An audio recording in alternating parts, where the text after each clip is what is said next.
Borong F-15EX dan Rafale, media asing sebut Indonesia berencana menjadi negara adidaya Asia berikutnya. Indonesia sedang melakukan modernisasi kekuatan militernya, salah satunya dengan membeli beberapa alutsista dari berbagai negara. Dua jet tempur yang dibeli Indonesia antara lain adalah Rafale dari Prancis. Menurut La Tribune, Indonesia sepakat membeli Rafale sebanyak 42 unit dari Prancis. Kesepakatan pembelian yang dilakukan Indonesia tersebut dilakukan pada 10 Februari 2022 lalu. Pada saat yang sama, Indonesia juga disepakati oleh AS untuk membeli jet tempur F-15EX dari Boeing. Namun Indonesia baru kemudian menyepakati pembelian F-15EX tersebut pada 21 Agustus 2023 lalu. Menurut Breaking Defense, Indonesia menandatangani nota kesepamahaman pembelian F-15EX tersebut di lini produksi Boeing.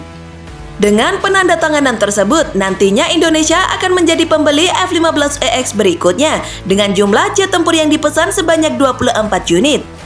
Tak hanya itu saja, hal menarik dari modernisasi yang dilakukan Indonesia ini rupanya mendapat sorotan.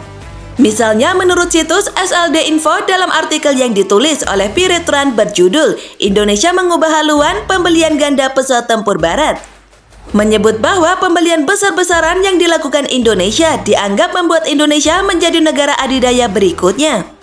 Dorongan Indonesia untuk menjadi negara adidaya regional Asia dapat dilihat dari pengumuman pesanan pesawat tempur Rafale Prancis senilai miliaran dolar pada bulan lalu, dan janji untuk membeli versi ekspor pesawat tempur F-15EX Eagle AS.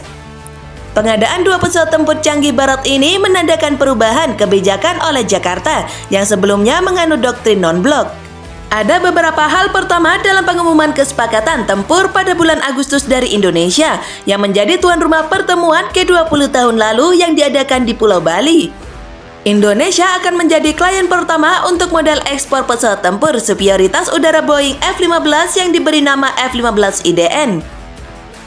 Indonesia telah berupaya untuk membeli F-35, namun pihak berwenang AS dilaporkan telah memutuskan bahwa Angkatan Udara Indonesia belum cukup siap untuk menerbangkan pesawat tempur generasi kelima. Pandangan AS adalah pesawat tempur generasi keempat atau generasi 4,5 lebih cocok dan menawarkan versi terbaru dari pesawat tempur F-16 Block 72 Viper. Pertama, Indonesia memesan Rafale, pengadaan pesawat tempur pertama dari Indonesia untuk kontraktor utama Prancis Dassault Aviation.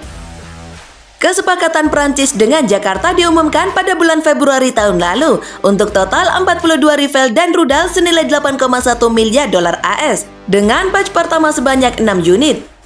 Hal ini diikuti dengan pengumuman pada bulan Agustus tentang gelombang kedua yang terdiri dari 18 pesawat tempur dengan tahap terakhir sebanyak 16 pesawat yang akan dipesan di kemudian hari. Pembelian gabungan pesawat tempur Amerika dan Prancis ini akan mengharuskan Indonesia untuk berinvestasi dalam pelatihan dua jenis pilot dan personel pendukung serta membangun stok suku cadang untuk dua jenis pesawat tempur.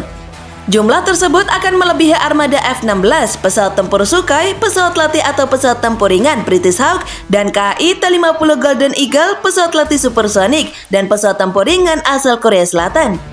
Indonesia juga perlu untuk pertama kalinya mendukung armada pesawat tempur Mirage 2005 bekas untuk melatih pilot Rafale F-3R, model yang sama yang diterbangkan oleh Angkatan Udara Prancis. Bagi Dassault, kesepakatan Rafale membuka pasar Indonesia bagi perusahaan yang dikendalikan keluarga tersebut. Penjualan pesawat tempur Prancis membuka akses ke negara-negara penting di Asia, ditandai dengan meningkatnya ketegangan antara Tiongkok dan Taiwan dan Korea Utara yang ambisius yang membangun kemampuan militernya dengan tekad yang besar.